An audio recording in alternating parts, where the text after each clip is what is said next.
En el marco de la ronda de reflexión sobre la calidad en la educación superior que está realizando la Fundación Gaia Chile, tenemos hoy a don Héctor Soto Ampuero, ingeniero magíster en Ciencias de la Ingeniería, doctor en Cultura y Educación en América Latina. Cuenta con varias publicaciones relacionadas con cultura y educación y con larga experiencia en docencia universitaria. Dejamos al profesor Soto con las siguientes preguntas. ¿Qué es la universidad y cuál es su rol en la sociedad? ¿En qué consiste la calidad en la educación superior que se requiere para el mundo de hoy? ¿Y cómo ha de ser la forma de aprender? Bueno, primero que nada le agradezco enormemente a la Fundación la oportunidad de expresar algo que difícilmente le preguntan a uno en la calle. Tampoco se lo preguntan en la universidad, así que muchas gracias por darme esta oportunidad.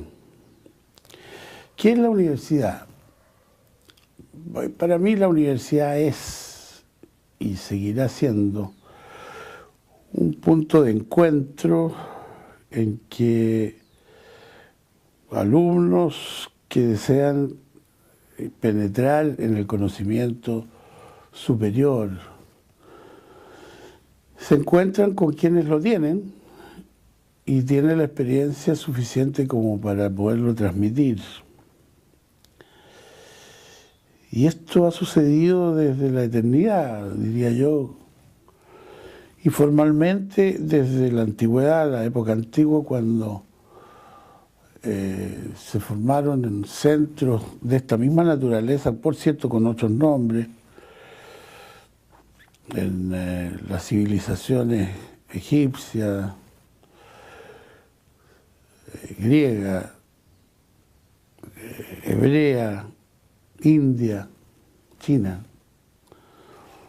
Y allí surgieron estos grupos de personas interesadas en el conocimiento y los sabios o maestros que estaban dispuestos para entregarlo.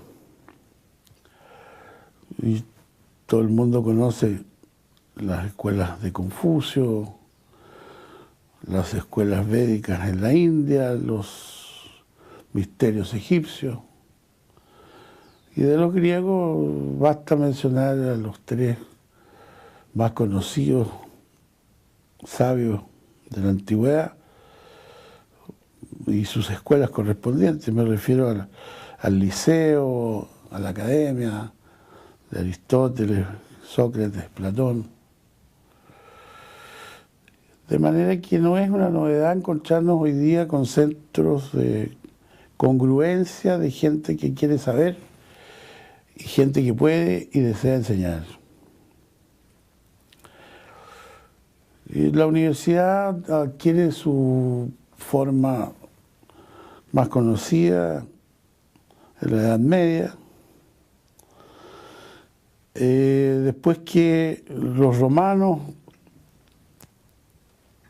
entraron en decadencia, dejándonos de herencia la parte de gestión de las provincias y las leyes, y los árabes el enorme conocimiento que ellos recolectaron en Grecia y modificaron, incrementando la profundidad por un lado y la extensión por otro de conocimientos de matemáticas, filosofía, letras, y que dieron la base a la Edad Media, a la gente de la Edad Media, principalmente a la Iglesia, para alfabetizar, diría yo, a los curas que a la sazón, a los monjes que a la sazón se acercaban a la iglesia probablemente analfabetos. En otras palabras, en la Edad Media se juntaron esta gente interesada en el conocimiento y aquellos pocos que habían logrado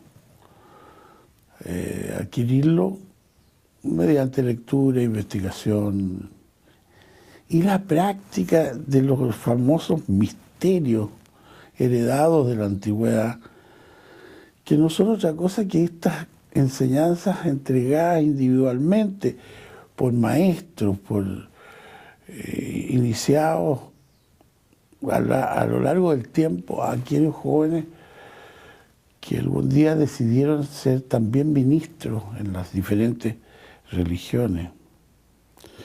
Y allí sufrían el proceso de la iniciación, que era el modo de seleccionar a los candidatos,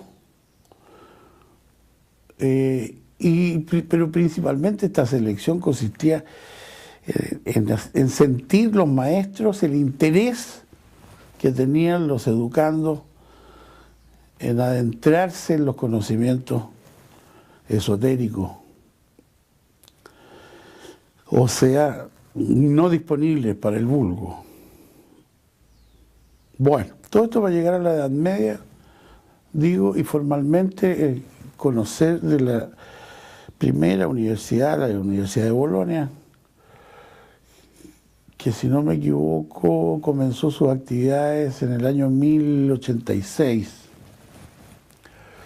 para oficializarse 200 años después, seguida por la Universidad de Oxford en Inglaterra y por la de París. Oxford 10 años después de Bolonia y París 50 años después de Oxford, donde una de las importantes actividades desarrolladas eran las actividades de selección, que era lo que antiguamente estas escuelas iniciáticas ponían como barrera para enterarse de que el alumno estaba interesado en aprender. Le ponían dificultades que tenía que salvar para poder decidir si lo aceptaban o no. A la luz, a la protección del príncipe, del prelado, del prior, de la ciudad. Tenían facultades, y por eso se habla de las facultades, para otorgar grados y títulos. Los mismos grados y títulos que probablemente otorgaban las escuelas iniciáticas. La diferencia entre grados ya la conocemos, se trata de lograr un conocimiento que se pueda comprobar, y los títulos son los que facultan a quien tiene conocimiento para aplicarlos. De manera que garanticen a quien utiliza los servicios de un egresado de universidad que lo que conoce lo puede aplicar, y lo puede aplicar con seguridad, con calidad.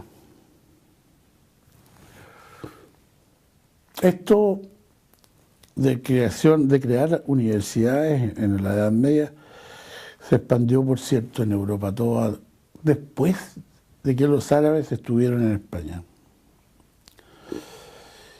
Y allí se expandió la medicina, tal vez como una de las principales carreras universitarias. Bolonia, desde luego, se dedicó a la medicina.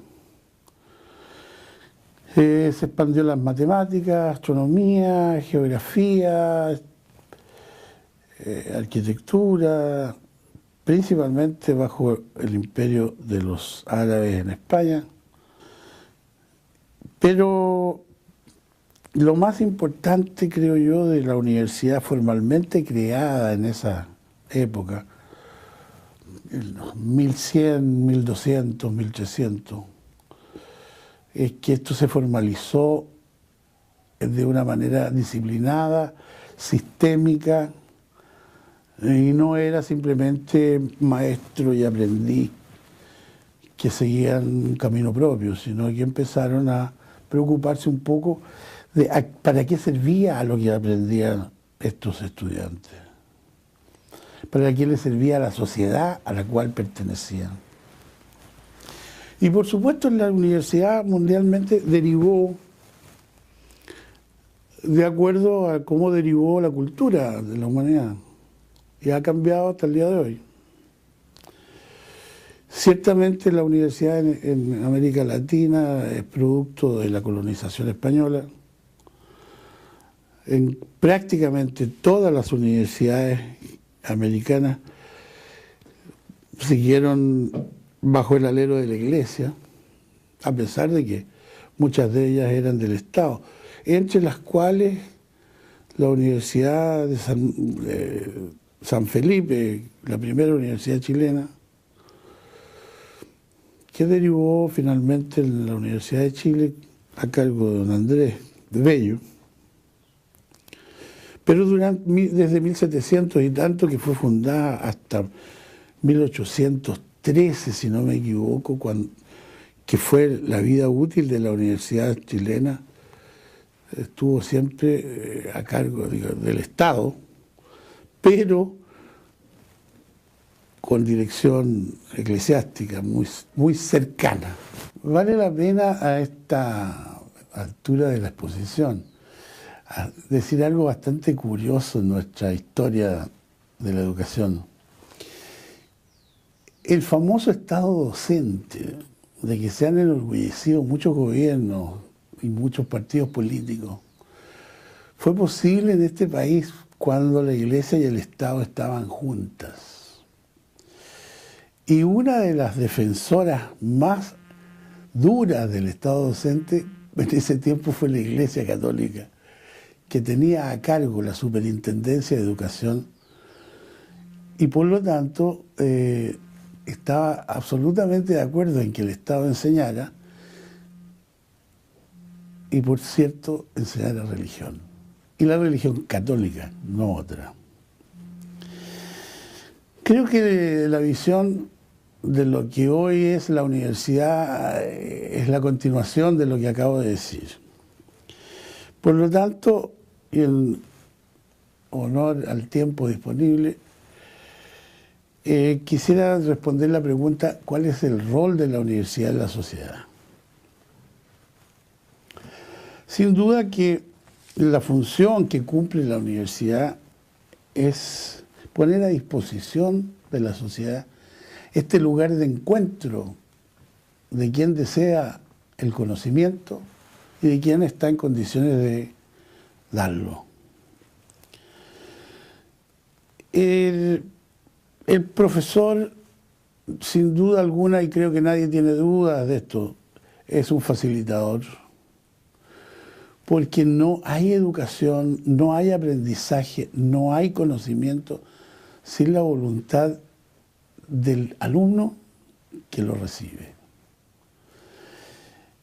En consecuencia, poner a disposición un centro de encuentro es fundamental, y ese es el papel que yo creo tiene la universidad en el día de hoy. Estamos convencidos de que la universidad es un centro de creatividad en el pensamiento, por supuesto de investigación de lo que se desconoce, pero fundamentalmente está destinada, pienso yo, a generar líderes. Líderes que vayan a entregar al pueblo que no ha tenido la oportunidad de alcanzar los niveles superiores de la educación lo que no se aprende en la calle y lo que el vulgo no sabe. Y así partió en las escuelas iniciáticas y así continúa hasta el día de hoy, siendo un punto donde grupos interesados en aprender lo hacen. Es importante decir que esta idea de la universidad para todos no tiene sentido. Y no tiene sentido a mi juicio porque no todos tienen interés. Forzar a la gente a tener interés en aprender lo que no quiere aprender, no desea aprender o no necesita aprender, es una falta de respeto y una pérdida de tiempo. Aprenden solo quienes están dispuestos a recibir enseñanzas que quieren o necesitan. Y el tiempo nos ha llevado a que la disponibilidad de quienes tienen el conocimiento, me refiero a profesores maestros, sabios, docentes, está cada día menos urgida, por decirlo así, gracias a dos revoluciones que ha tenido la humanidad. La primera, la de la imprenta, porque quien realmente desea estudiar lo puede hacer también directamente a través de los libros y hoy día de las tecnologías de la información y la comunicación, que francamente tienen condiciones escandalosamente eficientes para poner a disposición de quien se interesa el conocimiento. No obstante, hay algo que es muy importante, que lo veremos en el punto siguiente. ¿Cómo se aprende? Y la verdad es que como se aprende haciendo. La enseñanza a distancia o la enseñanza virtual pierde un enorme valor cuando el alumno o quien desea aprender no tiene la oportunidad de compartir hechos en conjunto con su facilitador, profesor, instructor, o llamémoslo como sea. Entonces, el papel de la sociedad, el rol de la sociedad en el día de hoy, a mi juicio, está en permitir el diálogo que se debe producir entre quien se interesa en el conocimiento y quien lo tiene. Y además, transmita experiencias vividas si no es capaz de repetirlas junto con el alumno para que se produzca en realidad, en efecto, el aprendizaje para el cual es necesario hacer lo que se aprende.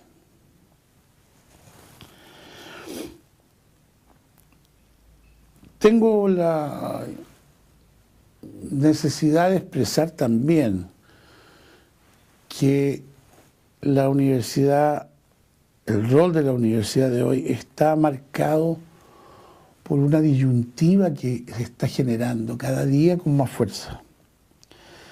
Hablé del Estado docente cuando la Iglesia era parte del Estado y eran muy partidarios entonces de esta modalidad. Pero creo yo que hoy lo que es importante considerar en la docencia es la sociedad y no el Estado. Parece vago, pero no lo es cuando la universidad tiene muy definido el ámbito al cual se dirige. Cuando le pregunta a los usuarios de los servicios que prestarán mañana los profesionales formados en la universidad, ¿qué requisitos deben cumplir? ¿Cuáles son las materias que se deben conocer? ¿Cuáles son los programas que son interesantes para quien recibirá en sus empresas del Estado o privada a estos profesionales formados en la educación terciaria? El Estado no puede, no debe establecer dichos programas de referencia porque el Estado,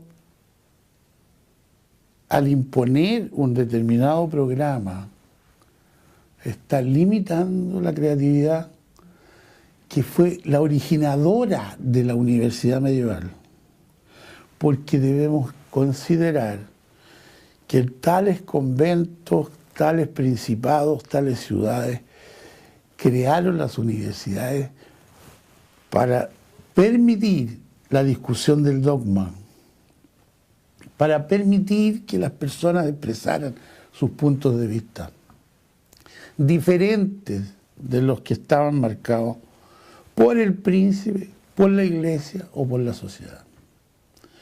Y si ahora nosotros vamos a seguir lo que dice el Estado, en vez de permitir que cada uno opine y diga, proponga, genere, cree nuevos puntos de vista, estamos cercenando una de las principales ventajas de tener educación universitaria. ¿Cuál es la calidad? Tercera pregunta de la formación. Y en esto me voy a referir a una historia. Cuando yo hacía clase hasta el semestre pasado en la Universidad de Santa María y tuve que vivir la mitad en paros y la otra mitad en clase, me aproveché un poco de saber qué es lo que estaban queriendo mis alumnos. La muestra no es de las mejores. Eran 45 alumnos de 4 carreras. Ingeniería comercial, ingeniería civil, pilotos de aviación comercial, ingenieros de aviación comercial. Y cuando les pregunté qué es lo que es calidad para ustedes, qué es lo que están luchando, por qué están luchando, me dijeron que queremos que las clases sean entretenidas, profesor, sean veraces, profesor, sean amenas, sean cordiales. O sea, todas sus respuestas eran emocionales, excepto unos 3 o 4 alumnos. Y curiosamente eran de ingeniería en aviación comercial y uno de ellos piloto, que mencionó que lo que quería era que se siguiera el criterio de la ISO 9000. La ISO 9000 define la calidad como el logro de lo que se ha propuesto fabricar, hacer. En otras palabras, siempre refiriéndose a un estándar, a un patrón. Pero qué curioso, 2, 3, 4 alumnos máximo respondieron esto. Y si le preguntamos a la gente en la calle, inclusive a los papás, señor, ¿qué es lo que quiere usted como calidad? O a los alumnos. Me da pena de repente ver gente con menos edad que mis nietos diciendo queremos educación de calidad, y cuando uno les pregunta qué es calidad, me responden emocionalmente lo que yo ya mencioné. Ahora, ¿quién define la calidad? Acabo de decir yo que antes era el Estado docente y la tendencia es la sociedad docente. La calidad tiene que definirla el usuario y ojalá podamos proyectar esa calidad en el tiempo, suponiendo que se va a necesitar como patrón en el corto y mediano plazo siguiente, en una planificación estratégica, que debería ser una práctica usual en la empresa y, por cierto, en la universidad.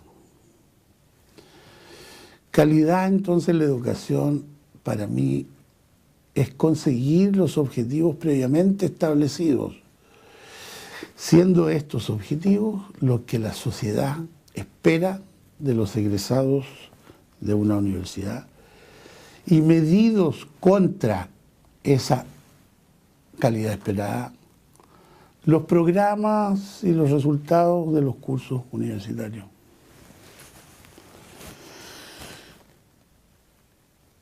Estoy entonces respondiendo esto de la calidad siempre pensando en que no, mi respuesta no es emocional. Por supuesto que el profesor debe tener las condiciones que los alumnos me dijeron, de hacer clases motivadoras, entretenidas, simpáticas, veraces. En otras palabras, debe saber motivar al alumno, estimular su curiosidad. Debe decirle al alumno, oye, tantas cosas que tú no sabes, yo te las puedo transmitir si te interesa.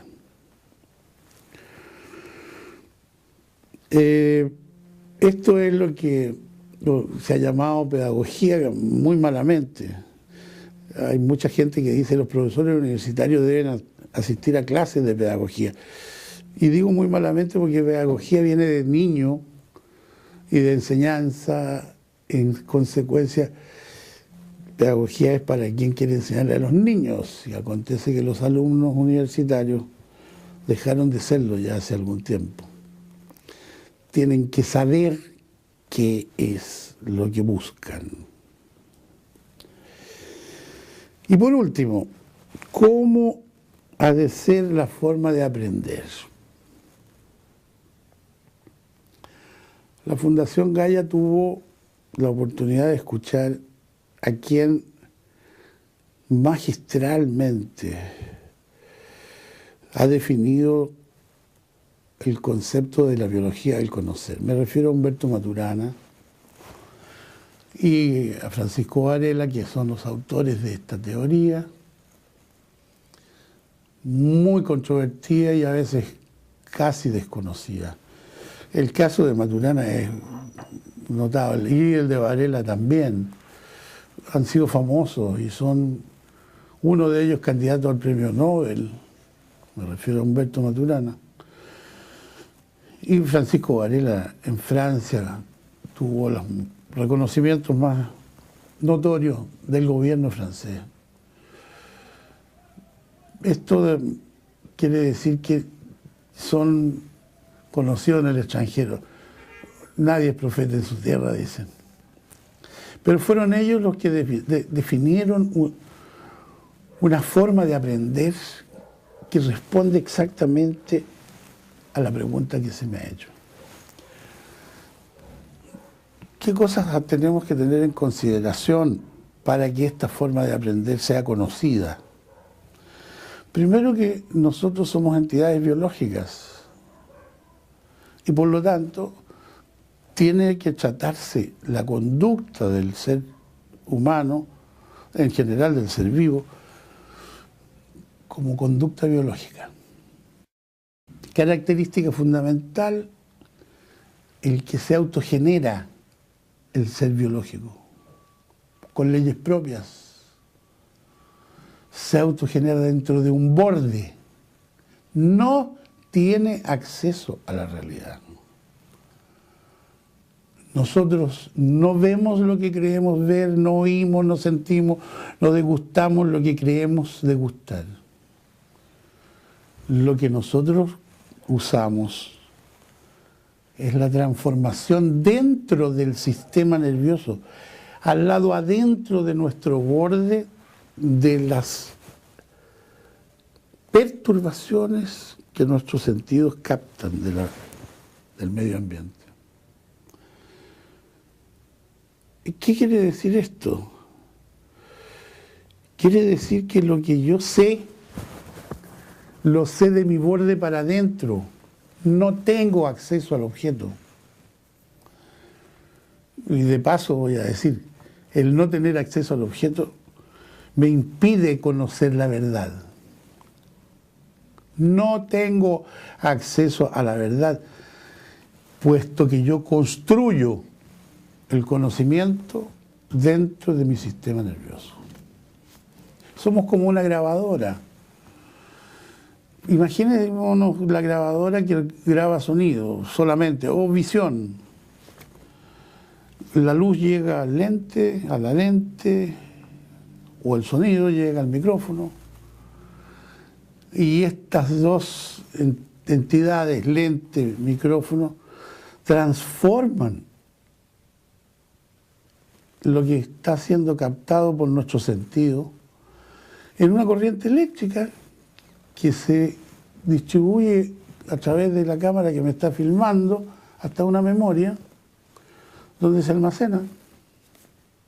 Y cuando yo quiero tener un recuerdo de lo que yo grabé, hago circular de nuevo una corriente que al pasar por mis neuronas, dendritas, axones, terminales nerviosos, revive lo que guardé y lo pone de vuelta en una memoria virtual que se llama conciencia. Entonces, para conocer algo, además, tengo que tener una referencia previa. Tengo que tener un conocimiento previo. Y nosotros tenemos la suerte de tener un conocimiento ancestral llamado filogénico, desde la creación de la primera célula hasta el día de hoy. y que la genética se ha encargado de develar en los últimos 10, 15, 20 años y ha dado origen a la teoría de que nuestro sistema genético registra la forma en que nosotros estamos construidos y que la biología del conocer se llama organización de la especie. Si rompo la organización de la especie, muero, me acabo. O produzco una mutación que constituye otra especie. Pero dentro del sistema organizativo del ser vivo, tengo recuerdos de emociones que se generaron a veces por el miedo, por el dolor, por una serie de fenómenos que históricamente afectaron a las primeras células, a los primeros seres vivos, a los peces, a los mamíferos, hasta el Homo sapiens en que nos hemos convertido, y que sirven de base para yo hacer una comparación con lo que mis sentidos ven, observan en el medio. En otras palabras, conozco lo que de alguna manera más o menos sé. Y permítanme una jugarreta. No sé si ustedes, queridos telespectadores, saben lo que es Huitzilopochtli. No saben, nunca van a poder observar un Huitzilopochtli. Tienen que tener una noción previa de lo que estamos conversando. Bueno, eso es cuando uno aprende individualmente. Pero puedo aprender de otro. No tengo acceso al otro. Excepto cuando existe una aproximación amorosa, como dice Humberto Maturana, que me motiva a acercarme al otro, que me permite dialogar con el otro, que me permite con el otro hacer algo en conjunto.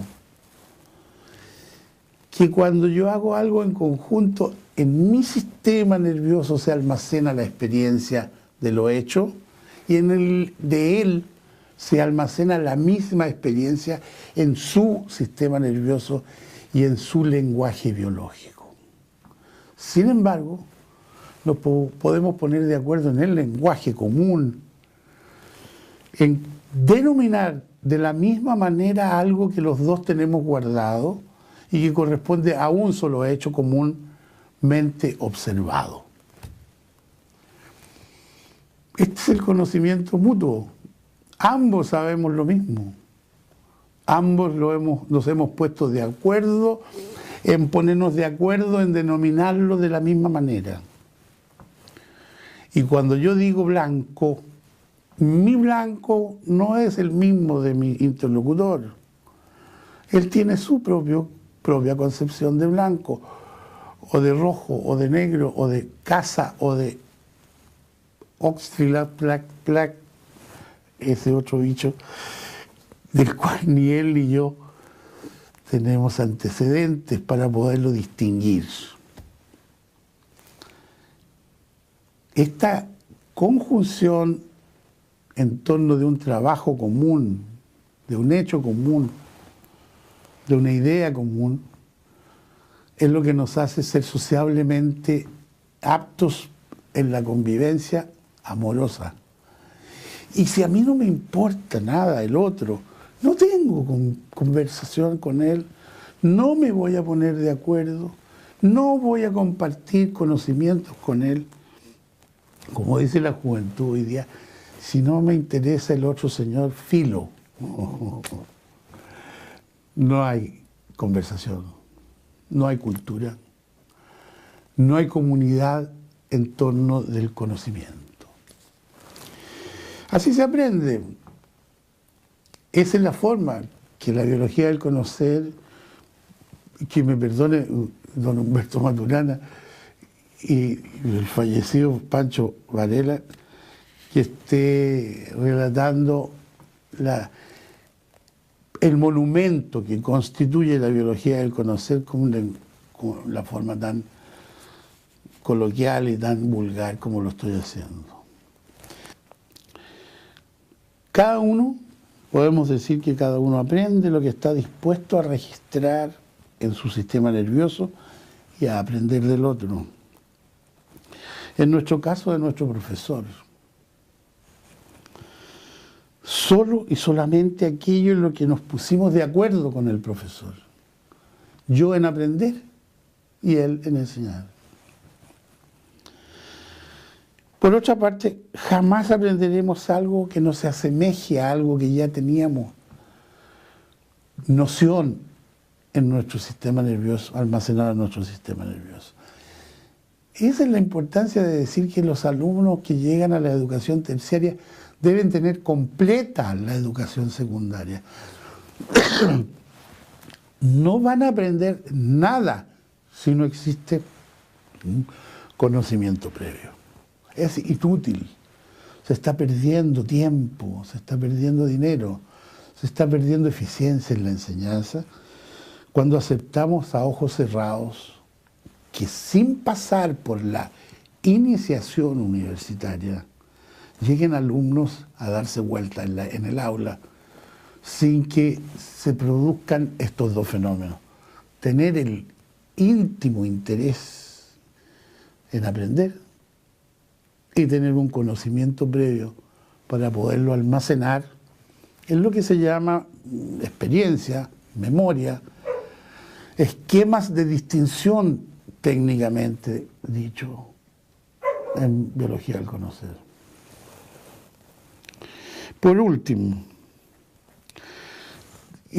esta teoría nos enseña que no existe la verdad absoluta. Cada uno genera una verdad que lo satisface y esta verdad no es estática. En consecuencia, tercera condición de la enseñanza universitaria sobre todo, es estar al día en el estado del arte, al día en las modificaciones que produce la propia sociedad, la sociedad del conocimiento, la investigación, la lectura y el interés por mantenerse vigente.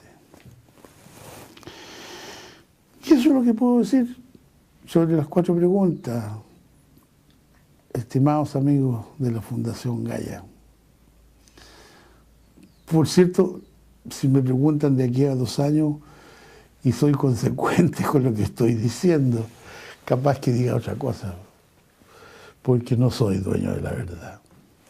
Muchas gracias.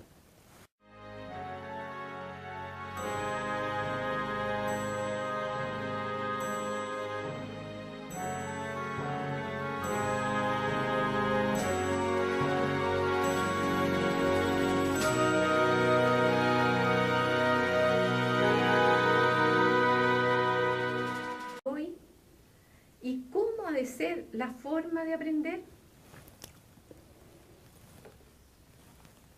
Bueno, primero que nada le agradezco enormemente a la Fundación la oportunidad de expresar algo que difícilmente le preguntan a uno en la calle.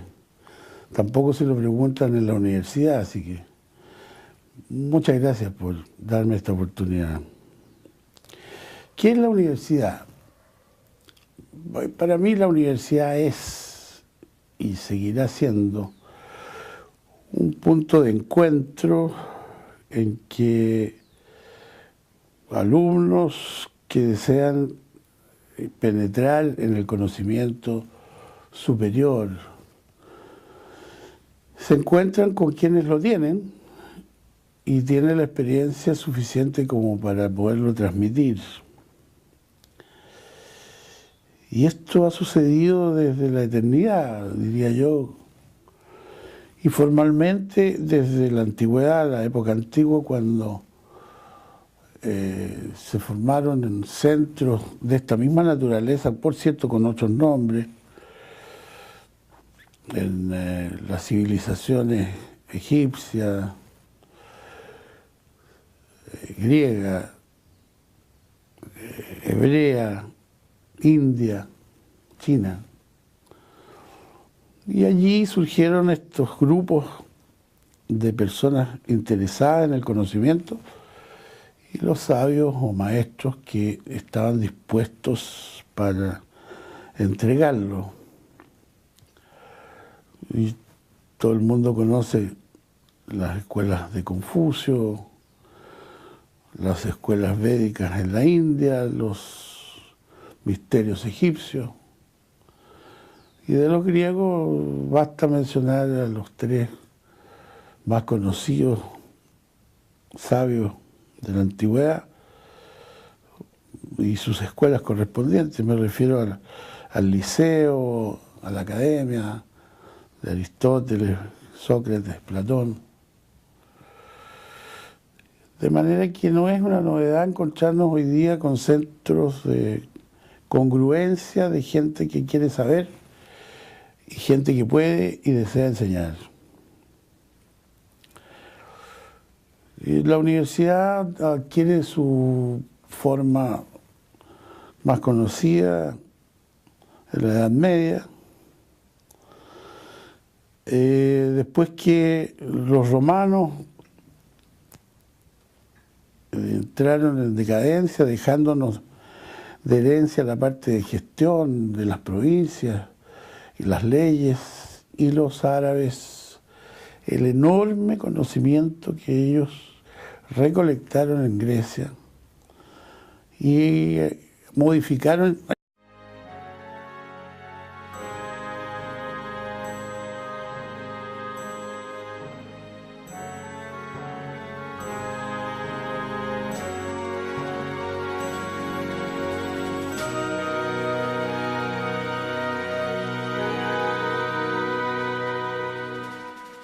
En el marco de la ronda de reflexión sobre la calidad de la educación superior que está realizando la Fundación Gaia Chile, tenemos hoy a don Héctor Soto Ampuero, ingeniero magíster en Ciencias de la Ingeniería, doctor en Cultura y Educación en América Latina. Cuenta con varias publicaciones relacionadas con cultura y educación y con larga experiencia en docencia universitaria. Dejamos al profesor Soto con las siguientes preguntas. ¿Qué es la universidad y cuál es su rol en la sociedad? ¿En qué consiste la calidad en la educación superior que se requiere para el mundo de hoy? Incrementando la profundidad por un lado y la extensión por otro de conocimientos de matemáticas, filosofía, letras, y que dieron la base a la Edad Media, a la gente de la Edad Media, principalmente a la Iglesia, para alfabetizar, diría yo, a los curas que a la sazón, a los monjes que a la sazón se acercaban a la Iglesia probablemente analfabetos. En otras palabras, en la Edad Media se juntaron esta gente interesada en el conocimiento y aquellos pocos que habían logrado adquirirlo mediante lectura, investigación y la práctica de los famosos misterios heredados de la antigüedad, que no son otra cosa que estas enseñanzas entregadas individualmente por maestros, por